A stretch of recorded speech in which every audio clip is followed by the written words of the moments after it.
Hello fish fools, Jeff here. Want to see some fishies?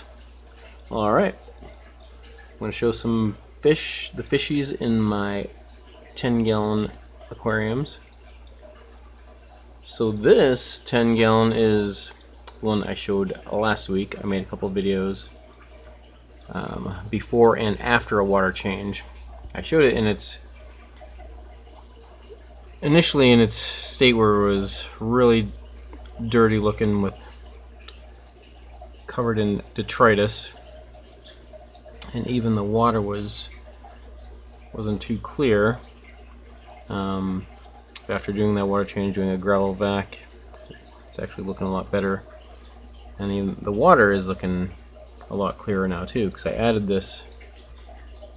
And on the back filter there's an intake sponge right there, where I already have a sponge filter that I added after I initially started with this under gravel filter. So since I've added this, now the water is that's the difference maker to the water a lot more clear.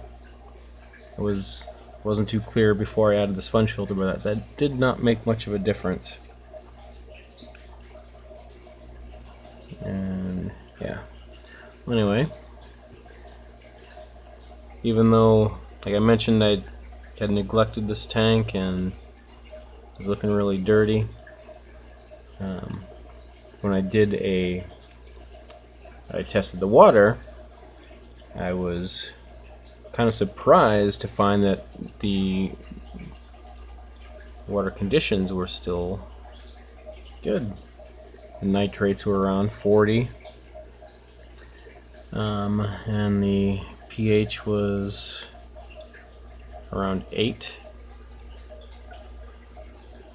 Previously, when I have had other stints where I've neglected some other tanks, and having gone a while without water changes, and the pH would drop significantly, but didn't happen in this tank. Sweet looking colors on these.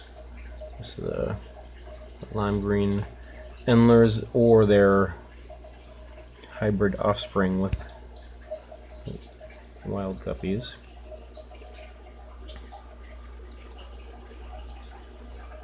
Yeah, so we have endlers guppies. There's a cobra guppy. And somewhere in here, where is it? Probably right in front of me. There it is. The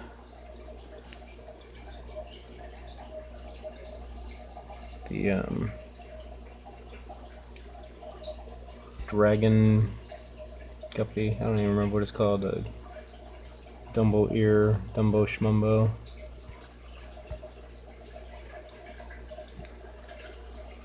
Platies. Guppy and their hybrids.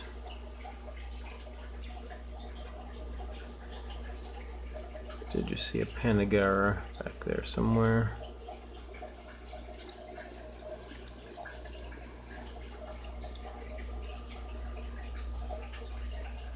Julie Corydoras. There's an autosynclus. Black neon tetras.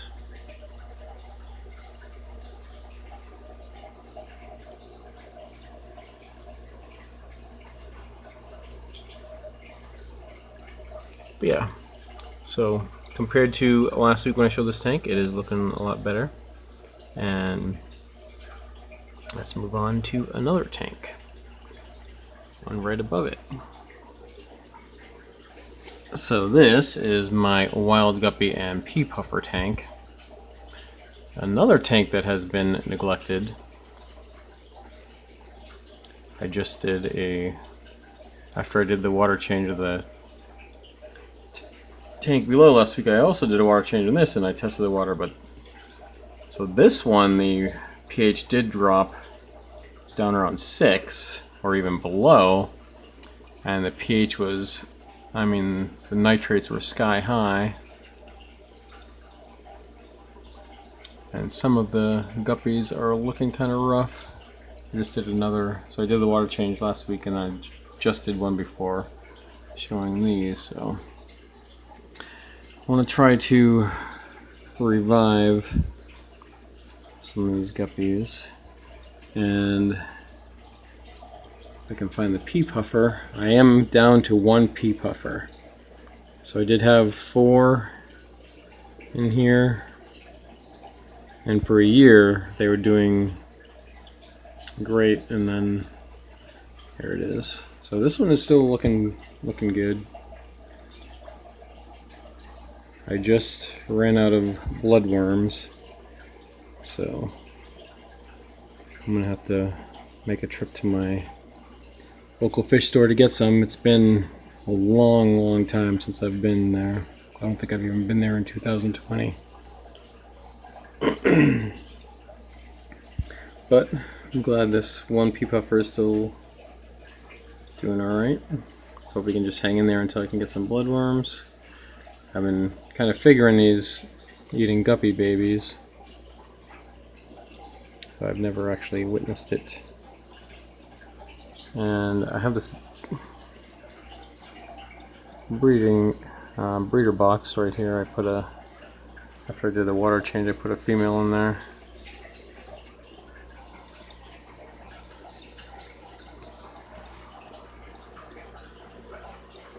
And I don't see it in there. I think it escaped. Yep. It is empty. Oh, I guess that plan spoiled that plan. I'm just keeping, even though it's empty, I've been keeping the breeder box in here just because it's covered in biofilm and bacteria. If I were to set up another tank, I'd just drop that in there just because it has the ammonia-eating bacteria. Alright. So there's one that's looking rough. There's a few of them like that. I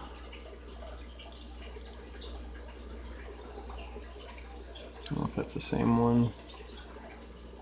That male still likes her. But yeah, hopefully I can. I mean, the population is still pretty high, but some of them are not looking too good. That one, a couple of the females, and that guppy grass I just added in here again. I had a while back, when I showed this tank, I added some guppy grass, and then that all died off. With stem plants, they can grow fast, but they can die fast, and I wasn't providing any lighting or fertilizer or anything. But yeah, that's where we're at with that. Let's go move to another tank.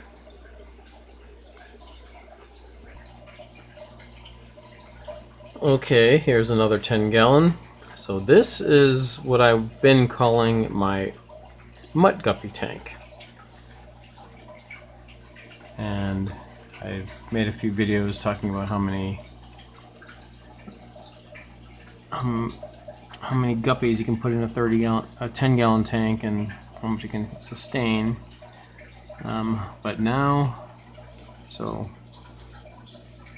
I had 30 plus guppies in here, but now I have 4, and they're looking kind of rough. So these 2 females, the last 2 females, this one was all, I don't know, like a super old lady, looking kind of rough. And a couple males, that one, and that one. And there's 2 Platies, or there's a brightest Platy.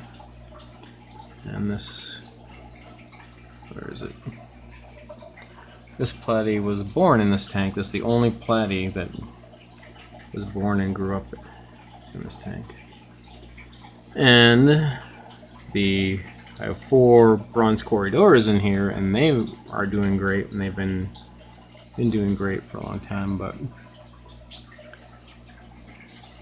haven't been kept up with feeding, and guppy population has dwindled. And even there was a time when, for the longest time, this was all Java moss. You couldn't even see, like, they're putting like a rock pile in here and underneath, and couldn't see that Malaysian driftwood there. But yeah, it was full of guppy grass. I mean, not guppy grass, Java moss. But that has all pretty much died off due to just lack of lighting, lack of fertilizer, whatever. Combining the two reasons. And I have shrimp in here. Neocaridina shrimp, cherry shrimp. Population is not as high as it once was, but there's still enough in here. But I need to get some more Java moss put in here, pull out of another tank. There was a time when I was keeping up with my tanks and the Java moss was growing like crazy, and I was always need to pull it out of tanks, but now it's fading away. So I have one tank, my 2-gallon tank next to a window that's still full of Java moss. I'm gonna take some out of there and put it in here. With the population down, like I mentioned, I was gonna get some blood worms at my local fish store. I think I'm gonna buy some Guppies to revitalize this Mutt guppy tank. It's going back 3 years ago when I first got this guppy colony, but I was kind of hoping I'd keep that colony going forever. It was actually the first video I submitted on YouTube was about those guppies that I got from a lady that had a Craigslist ad that was giving away guppies. She had a little turtle pond thing that had a bunch of guppies in it. And I was like, alright, I'll get some guppies. I only think intended to get, maybe a few pairs or something. But, her kid just kept scooping out guppies and putting them in a bag, and ended up with like over 30 of them, and I just threw them all in here.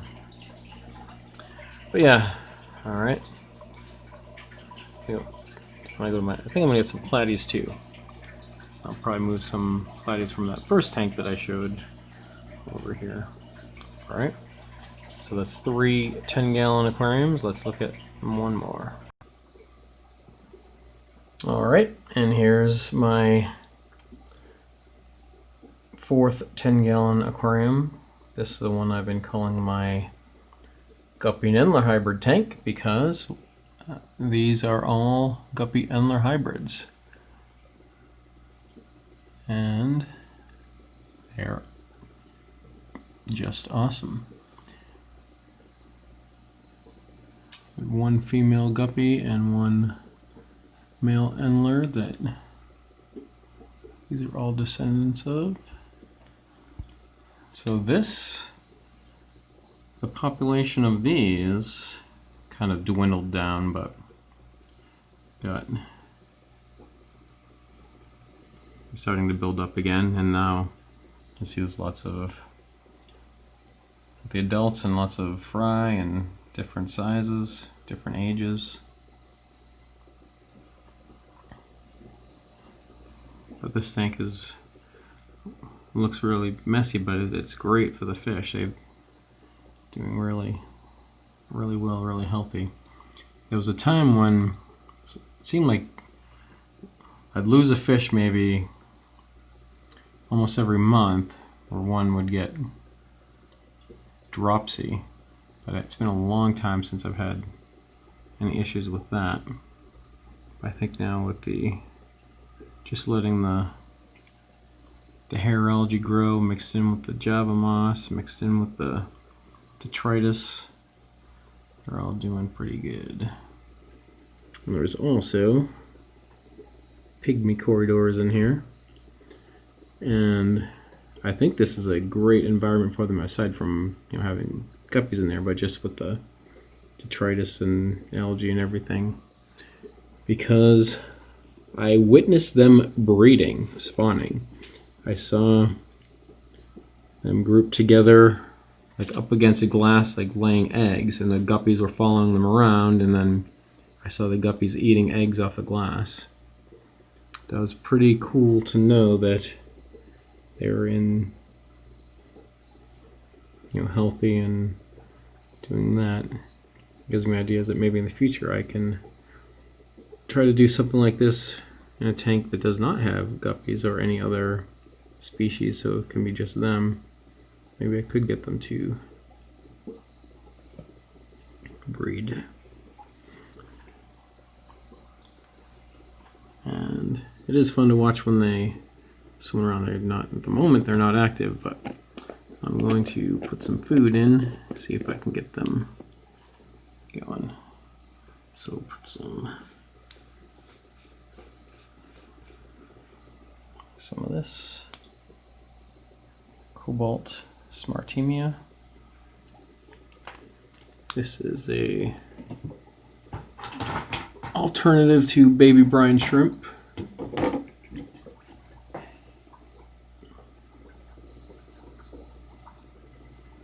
So just a scoop like that.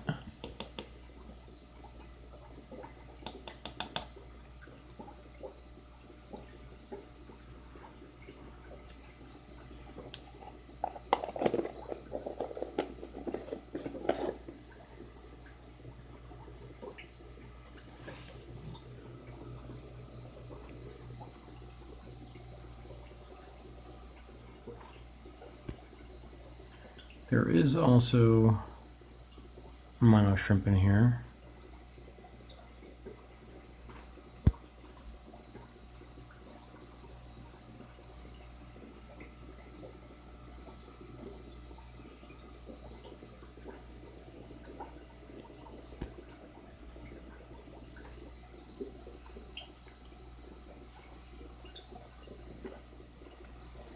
Alright, I thought I might be able to see the pygmy corys come. Maybe not. But anyway, these guys are awesome.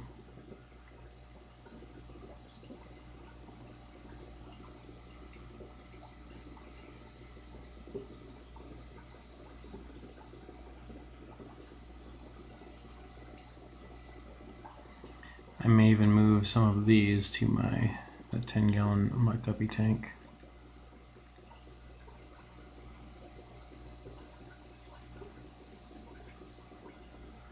Or even move some to my 30-gallon tank that does not have any female guppies in it at all. Again, just have some male guppies and male endlers or male guppy on the hybrids. But I'll show an update of that tank at some point in the near future. I still kind of stayed away from that because it is still leaking as it was. It has like some slow leak. Alright, here we go. There's the pygmies coming out. There's 5 in here, so looks like there's 2 over there. And there's an mono shrimp. And I'll say it again, whenever I mention them, I am not a fan of mono shrimp. They are a disappointment. I got them for the purpose of eating hair algae, and they actually kind of suck at doing that, at least in my experience.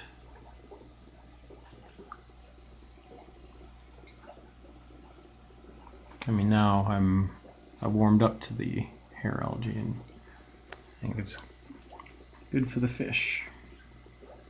Even though it might not look too good.